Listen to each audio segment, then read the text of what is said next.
Fala pessoal, sejam todos muito bem-vindos mais uma vez a este canal. Hoje é dia 14 de maio de 2026, são 22 horas e 7 minutos e vamos lá começar mais um vídeo, né? É, Esse aqui, pessoal, vai ser um vídeo um pouquinho mais atípico, tá? Porque eu assim, quando eu vou fazer a apresentação aqui de algum livro para vocês que eu li, tecer meus comentários, eu assim procuro, né, quando dá tempo, quando eu consigo conciliar, dar uma breve relembrada um pouco do livro, né? Muitos eu li faz muito tempo, né? E o conteúdo assim é infinito porque é muito livro, né? E aí, assim, cada semana agora eu vou procurar estabelecer pelo menos assim uns 3 vídeos por semana, né? Para poder abastecer no canal com novos conteúdos. Agora, esse livro aqui, pessoal, eu estou fazendo esse vídeo assim eu não aguento mais olhar para ele aqui em cima da mesa, entendeu? Esse livro aqui eu devo ter lido já tem uns 60 dias mais ou menos. E ele assim, foi um livro assim muito difícil de entender, galera, assim, muito complicado. Assim, muito complicado. Acho que talvez assim, eu comprei o livro pela capa, um pouco por gostar um pouco dos pensamentos do autor, mas o conteúdo escrito dele, nesse livro, pelo menos não li outros livros dele, é bem complexo, assim, bem difícil de entendimento, tá? E o livro que eu vou falar para vocês é esse aqui, ó, ele chama Visões de Descartes, do Olavo de Carvalho, tá? Então é esse. Esse livro aqui, pessoal, ele é um livro, e que eu não sabia, né? Mas ele é um livro que fala de filosofia, né? Então assim, vamos lá, né? Vamos trazer hoje para a nossa atualidade aqui. Quem que a gente tem, eu pelo menos, quem que eu tenho de filósofo aqui do dia a dia, não vou falar de filósofos lá da antiguidade, tá? Mas filósofos brasileiros, né? Que eu gosto muito. Especialmente eu gosto dois, né? A professora Lúcia Helena, para mim eu acho ela fantástica, uma pessoa assim que ela ela tem uma dissertação muito boa, ela consegue explanar de uma maneira assim muito sábia.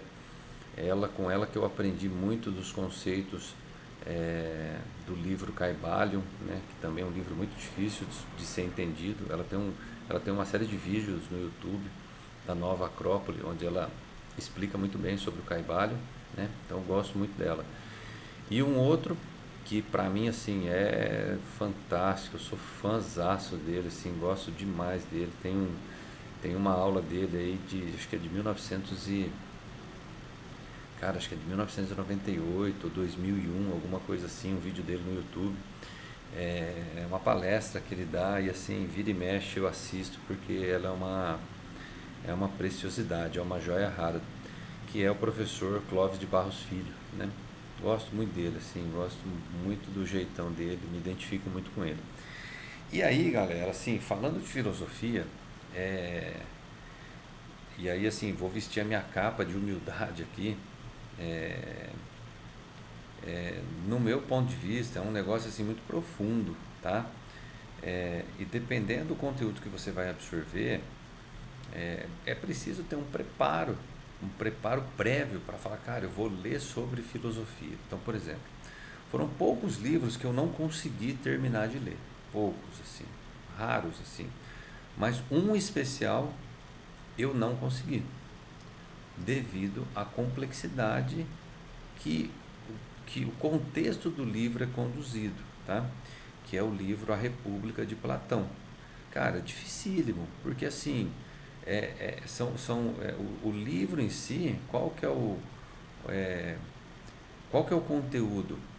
Ele, mais a galera lá da época dele, eles ficam discutindo situações, e aí através dessas situações surgem pensamentos, surgem reflexões.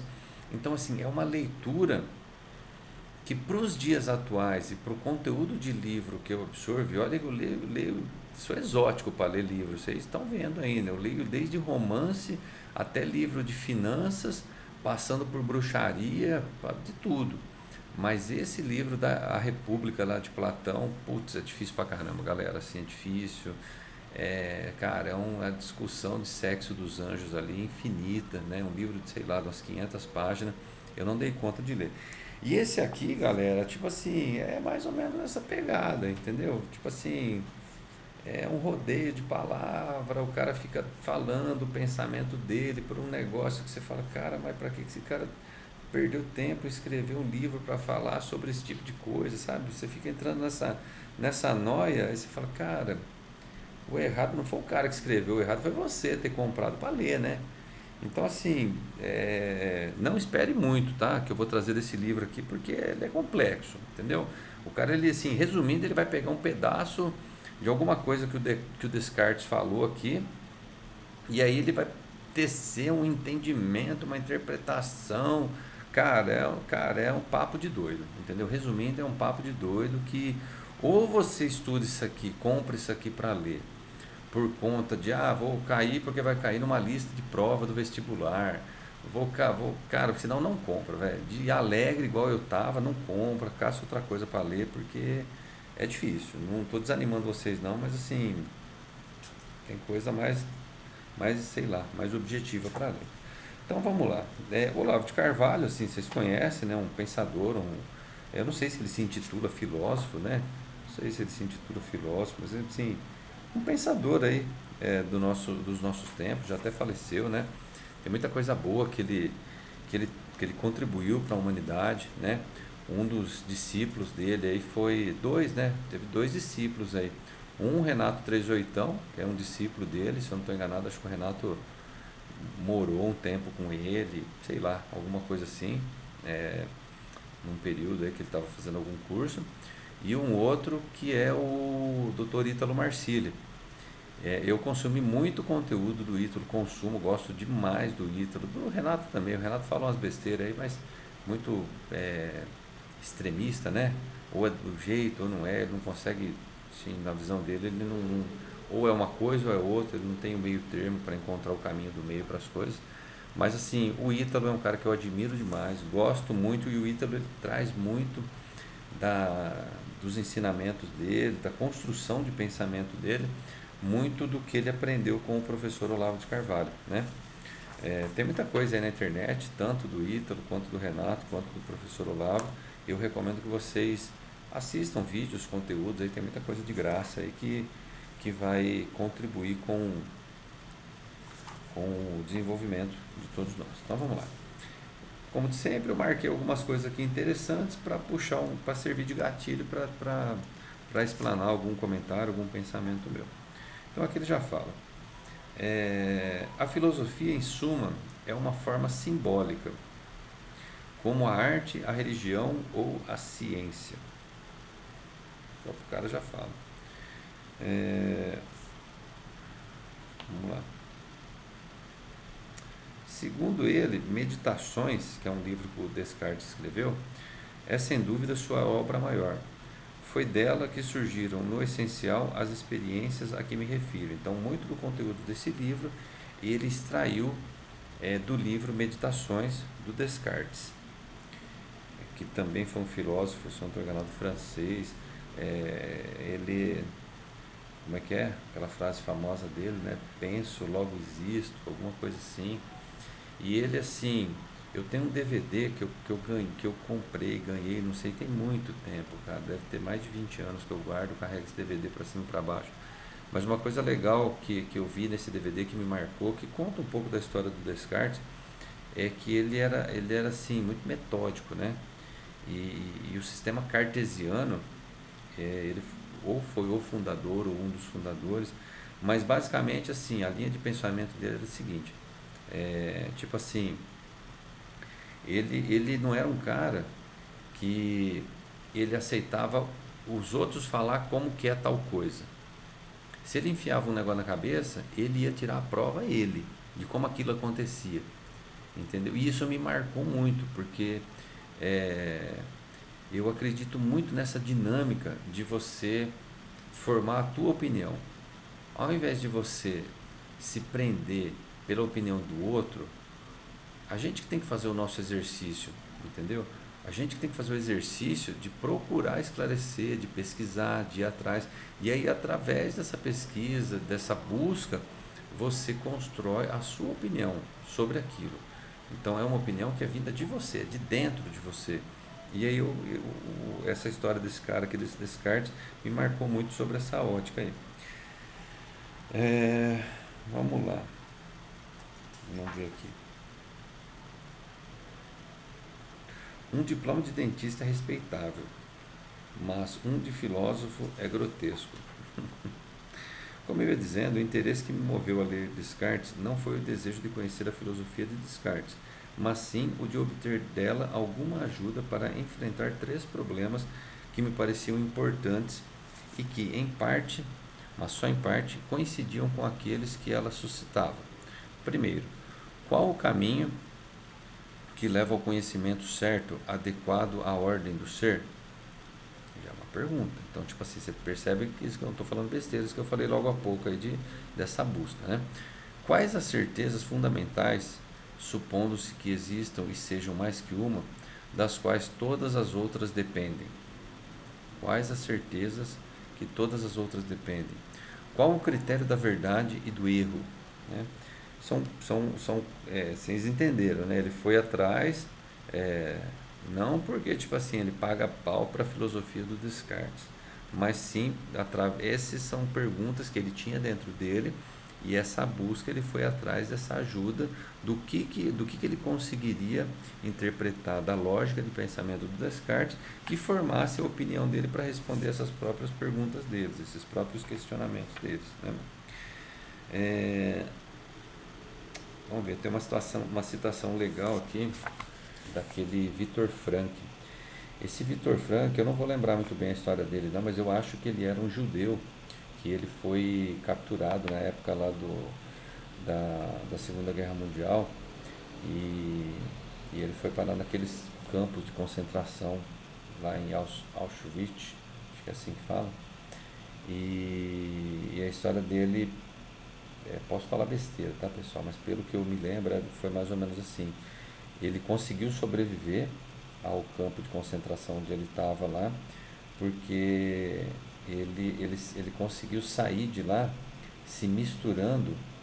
Ele fingiu de morto, ele caçou um monte de gente lá que estava morta e que iria ser carregada por um caminhão para levar para outro lugar, e ele se misturou, parece que junto aos mortos lá, e conseguiu escapar. Então a citação dele aqui nesse livro é a seguinte: não foram apenas alguns ministérios de Berlim que inventaram as câmaras de gás de Majdanek, Auschwitz e Treblinka. Elas foram preparadas nos escritórios e salas de aula de cientistas e filósofos nihilistas, entre os quais se contavam e contam alguns pensadores anglo-saxônicos, laureados com o Prêmio Nobel Prêmio Nobel, não tem paz, Prêmio Nobel. É que, se a vida humana não passa do insignificante produto acidental de umas moléculas de proteína, pouco importa que um psicopata seja eliminado como inútil e que ao psicopata se acrescentem mais uns quantos povos inferiores. Tudo isso não é senão raciocínio lógico e consequente. É bizarro, né? Essa história aí. Tem um filme recente. Tem um filme recente no Netflix. Eu não vou lembrar o nome não, mas tá no Netflix, é um recente. Ele conta a história de alguns jovens judeus, né? Que também eles foram, na época, acho que é mais ou menos assim, eles foram selecionados pelos alemães para trabalhar nos campos de concentração, porque assim, a narrativa que se contava, né, para que os judeus não brigassem, né, não gerasse confusão, eles mentiam, né? Eles falavam: ó, nós vamos estar construindo uma fábrica, e aí nós vamos pegar aqui as pessoas aqui desse vilarejo e vamos levá-la para lá para trabalhar. Eles inventavam essas mentiras aí, mas na verdade estava levando eles para um campo de concentração onde eles iam ser mortos depois, né? E aí esses judeus, esses jovens que foram para lá, eles assim, eles tinham a tarefa de converter, de ter que se, eles eram os porta-vozes, né, dos alemães, né? É muito bacana a história assim, do ponto de vista assim de força de vontade para sobreviver. A história é muito triste, né, pelo contexto como um todo, mas o que esses jovens fizeram para para salvar a vida deles. E aí assim um conseguiu fugir, e a história é real, tá? Essa história é real. Um deles conseguiu fugir, aí ele procurou um padre lá numa comunidade, um padre, padre cristão, né? Não sei se é rabino, né?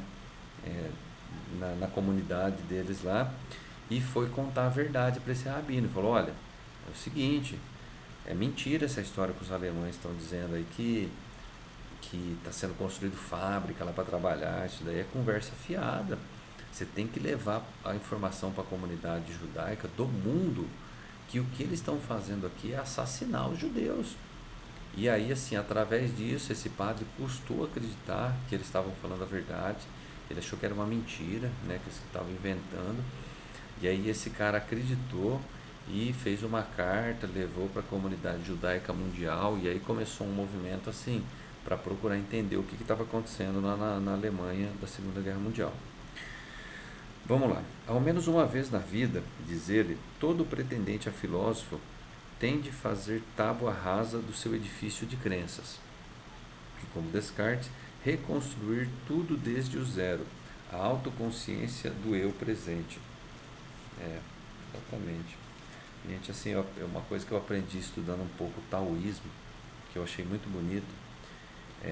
O taoísmo ele é fantástico. Das coisas que eu já estudei e que eu pretendo me aprofundar, é o taoísmo, assim, porque ele é de uma sabedoria, que poucas coisas eu encontrei que tivesse o nível de profundidade do taoísmo. É, e uma dos ensinamentos, né, eles usam muitas parábolas, né, assim como na época de Jesus ele usava parábola, o taoísmo também, eles dão muito ensinamento através de parábolas, né? E aí um desses ensinamentos é o seguinte: para você, toda pessoa, se ela quer evoluir, se ela tem esse desejo genuíno de evoluir, ela não basta só querer evoluir, ir atrás de procurar evoluir. Ela precisa fazer um exercício antes de esvaziar, de se esvaziar por dentro. Porque segundo a tradição taoísta, não tem como você, não é a tradição taoísta, eles dão até esse exemplo, né? É você pegar uma jarra de água, você pegar um copo de água cheio até a tampa, e aí você pegar uma jarra com água e colocar água nesse copo. O copo vai transbordar. Por quê? Porque ele está cheio. Então assim é você que está cheio de julgamentos, cheio de certezas, cheio de conclusões, e não tem jeito. Se você quer evoluir, se você quer aprender coisas novas e uma visão diferente das coisas, você precisa se esvaziar, né?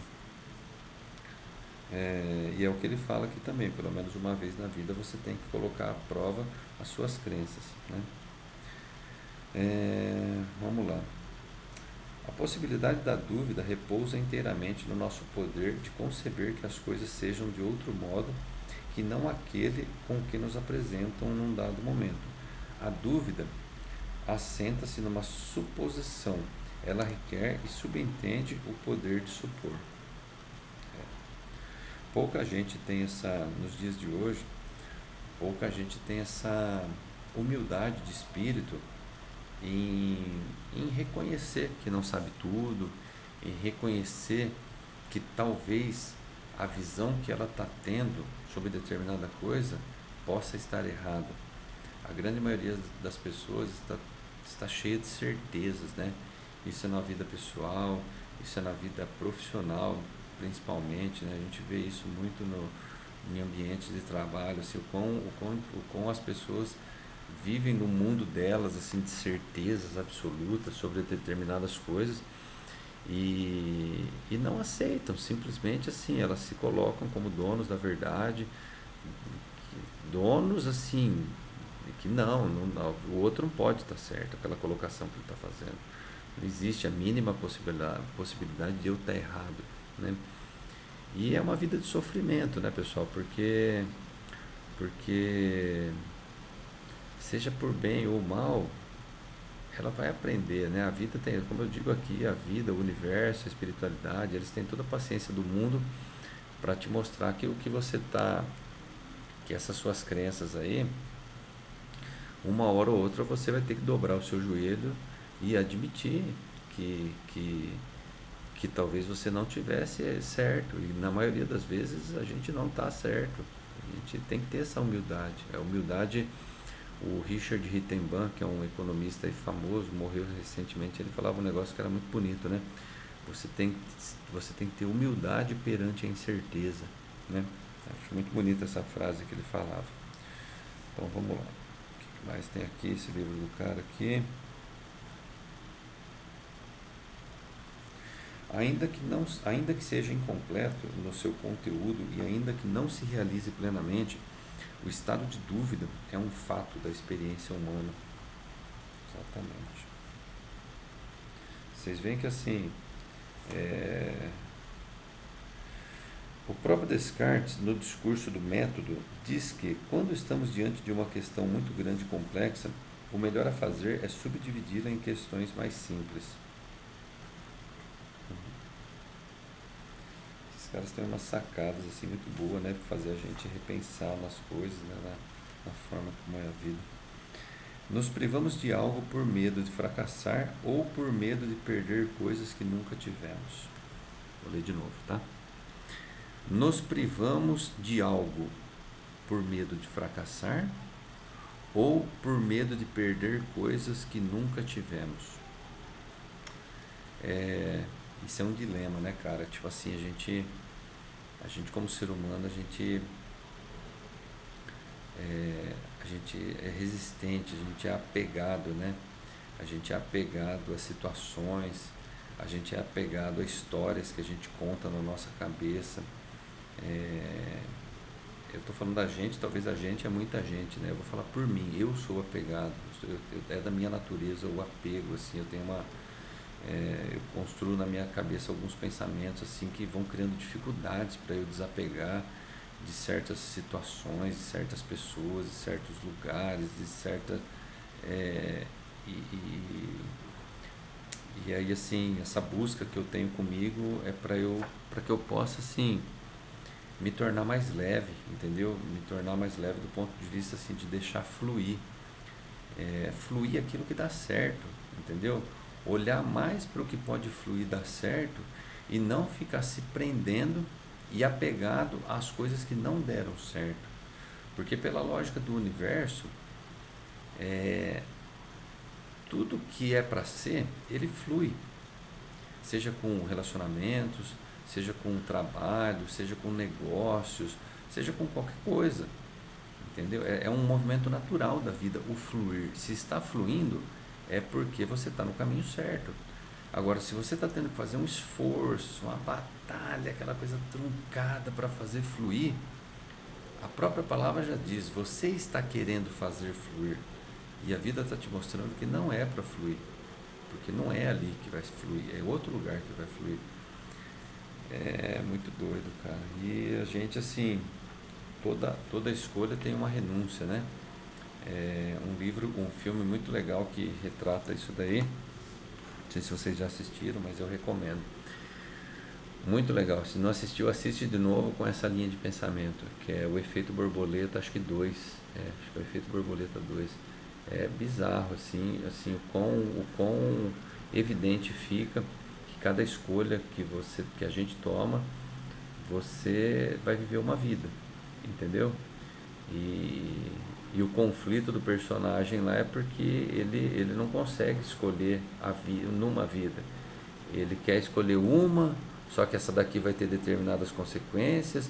Aí ele fica voltando à vida anterior, porém ele queria estar num outro lugar. Ele fica nesse conflito maluco, né?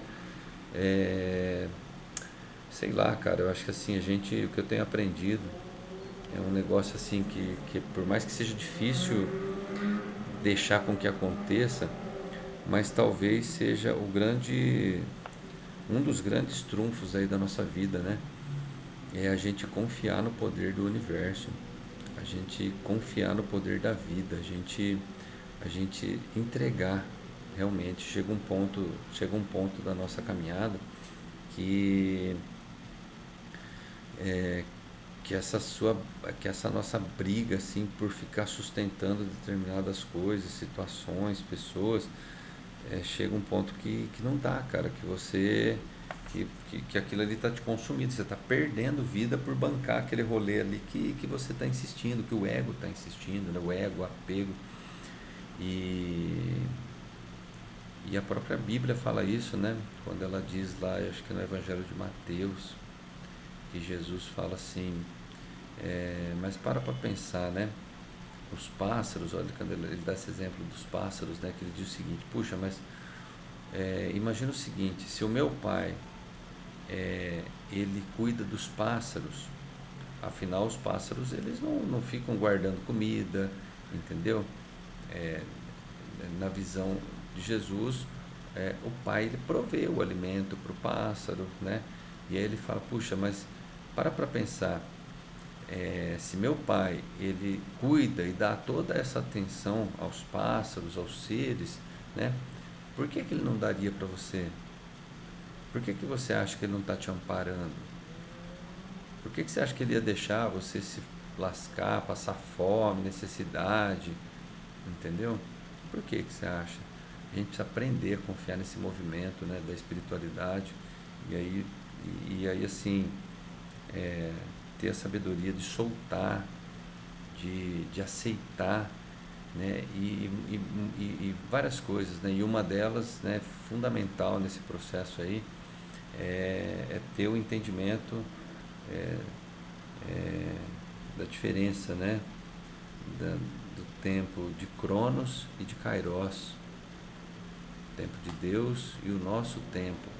O nosso tempo é o para ontem, é a ansiedade, é a pressa, é querer que as coisas aconteçam no momento que a gente quer, e se não acontece a gente dá birra, fica bravo, xinga, entendeu? Emburra com a espiritualidade. E o tempo de Deus não é esse, as coisas vão acontecer quando tiver que acontecer, no tempo dele, e não no nosso, entendeu? Já já fui forçado, seja por bem ou seja por mal, a aprender a pensar as coisas desse jeito, pessoal.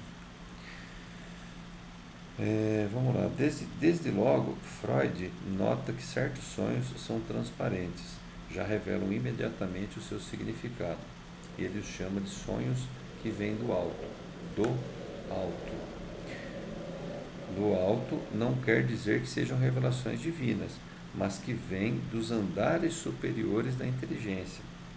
Em seguida, faz duas observações sobre possíveis significados de certos elementos que aparecem nos sonhos, às quais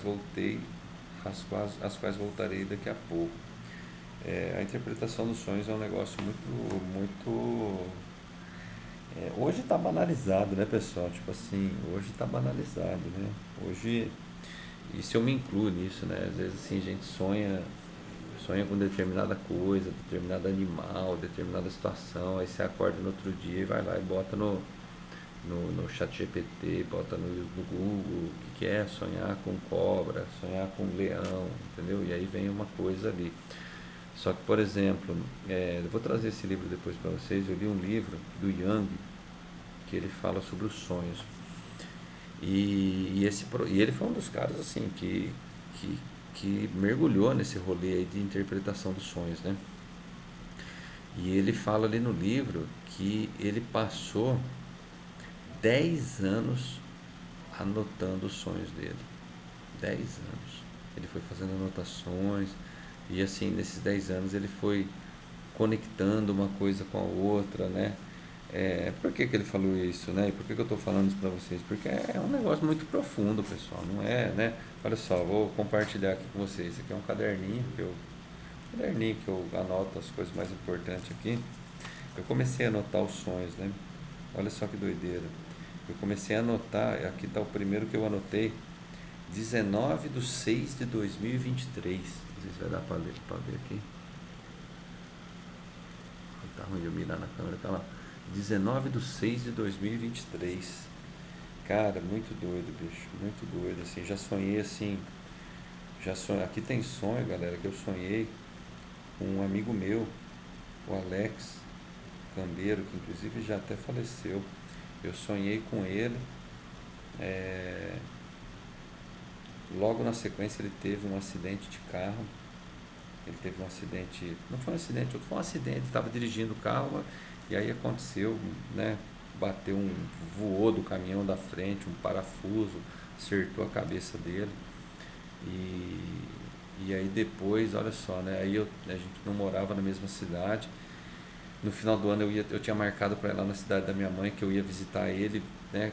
Trocar uma ideia com ele e tal, mas não deu tempo. Ele, ele veio a falecer, né? E eu tinha sonhado com ele, é, mas um sonho assim, nada relacionado à morte e tal. Tive um sonho com ele de alguma situação, algum momento aí, e que não deu tempo de eu falar para ele em vida, né? Nesse plano, que um dia eu fale para ele, a gente se encontra aí, uma pessoa maravilhosa, assim, de um coração, putz, coração espetacular. Mas é isso, galera. Vamos ver. O livro aqui não tem muito não. Eu falei para vocês que ia ser bem meia boca aqui esse videozinho, porque o livro não ajuda não. O livro é complexo. Nem vou me estender muito não, para não cansar vocês, tá? É isso então, galera, tá? Videozinho de hoje. Teve uma pessoa que deixou um comentário num vídeo aí que o áudio estava muito baixo. Eu prometo, galera, semana que vem eu vou. é, Cara, eu sou um analfabeto digital, pessoal. Assim, para eu ter instalado esse programa aqui para gravar vídeo já foi uma evolução, entendeu? Para vocês terem uma ideia, eu comprei um microfone, aqueles com fio, não consegui configurar aqui no computador. Eu vou ver se eu trago ele, eu vou ver se eu levo para uma pessoa que eu conheço que mexe com informática, o cara é bom, vou ver se ele me ajuda aqui para ver se melhora o áudio aqui. Mas já melhorou, né? Pelo menos iluminação e tal, tá mais apresentável. Mas eu prometo que eu vou dar uma atenção pro áudio para melhorar para vocês aí, tá bom? Forte abraço, fiquem com Deus. De sempre aí, né? Se inscreve no canal, puta, uma galera passa, pessoal vendo os vídeos. Se inscreve aí, pessoal, dá uma força. Eu tô postando vídeo toda semana aí, compartilhando conhecimento, tá? Compartilha, indica aí, curte, cara, é importante, porque tipo assim, o algoritmo ele não tem jeito, aí você fica ali ver o vídeo e não curte, a curtida ele faz com que ele indique, né, para outras pessoas, entendeu? Dá uma força aí pro canal, pessoal. Tô fazendo isso aqui de coração aqui para vocês, tá bom? Forte abraço aí, fiquem com Deus, até mais.